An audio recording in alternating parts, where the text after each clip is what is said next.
Eh?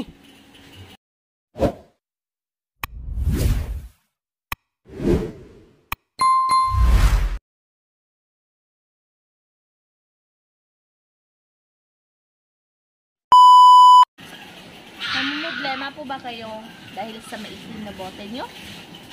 Kahit anong gamit nyo, Zonrox or mapa-chlorine, hirap pa rin kayo. Hindi nyo alam kung paano paputiin or maging back to normal yung kulay ng bote nyo. Ang kadahilan po nito ay yung minsan yung gasolina nabibilad sa araw. So, dumidikit yung exhaust color ng gasoline at ewan. So guys, tuturuan ko kayo ng tips kung paano matanggal or pumuti ulit itong bote. Gamitin para pumuti po itong bote na to. So guys, ngayon wala na pong patumpik-tumpik. Hindi po ito para pang promote po ng brand na to ha. Ito po yung gamit ko para pumuti talaga. Yung bowl nga nakakaputi nga nito. Ito pa kaya, baka pati ikaw puputi ka nito guys. Char. Ganito lang po ang gawin nyo.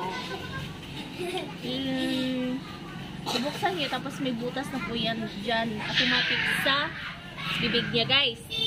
So ilagay mo lang dito sa kanyang bibig, tapos around konti lang guys, konti lang. Para naman hindi masyadong say kalas sa Tagalog. Hindi din masyadong magastos. Char. Para tipid. Tapos, ibabad mo muna ng mga seconds lang, guys. So, mamaya natin, babalikan natin to. Ilagay natin muna dyan, guys. Para malaman talaga na walang kustis malukos, itipin na rin natin. Pagmasdan nyo lang. Oo, yara. Unti-unti na siyang nagpapalit ng kulay, guys. Oh. Dati kanina ang itim, di ba?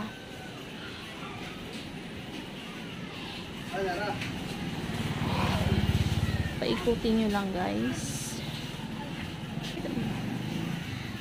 Ganyan, guys. Ipa-turn lang natin, guys. Ikot-ikutin lang natin na para yung lahat ng kahit saang sulok ng bote ay mabasa. Mas maganda po hindi lagyan ng water kasi mas, ano ba yan, sticky talaga siya. Kung baga, purong-purong yung detergent niya. So, hindi ka natin mamaya. So, maglagay tayo sa another na bote. Pili tayo ng pinakamaitim talaga guys. Ito guys, oh. Lagyan ko ng tubig guys ha. Hindi talaga yan matatanggal guys. Guys, oh. Nilagyan ko ng tubig guys, oh. Nothing changed, diba? Ganun pa rin. So, gumamit tayo nito ng Syncreto. Ayan lang, konti-konti lang. Para naman malinis tignan yung lalagyan natin ng mga gasolina po. So, bumalik tayo dito.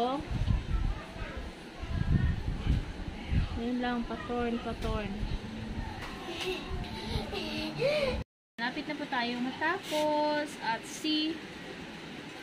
walang kapagod-pagod po. Hindi mo kailangan na igalaw-galaw na masyado ganyan.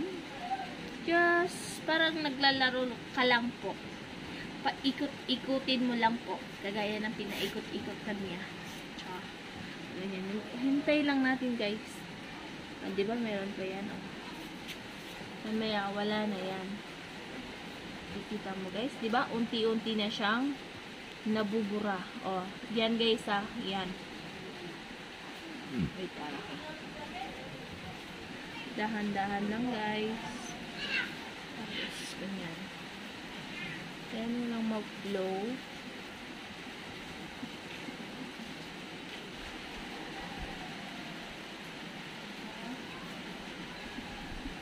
Hintayin lang po natin guys. So, yun lang po.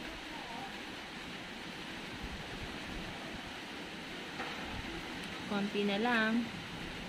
Ang kailangan lang po natin dito is pasyensya.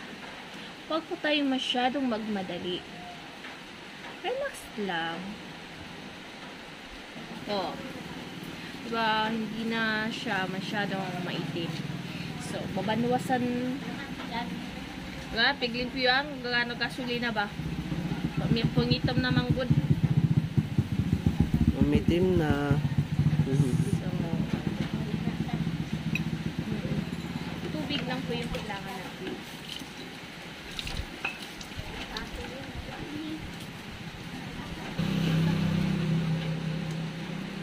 Ikuan din.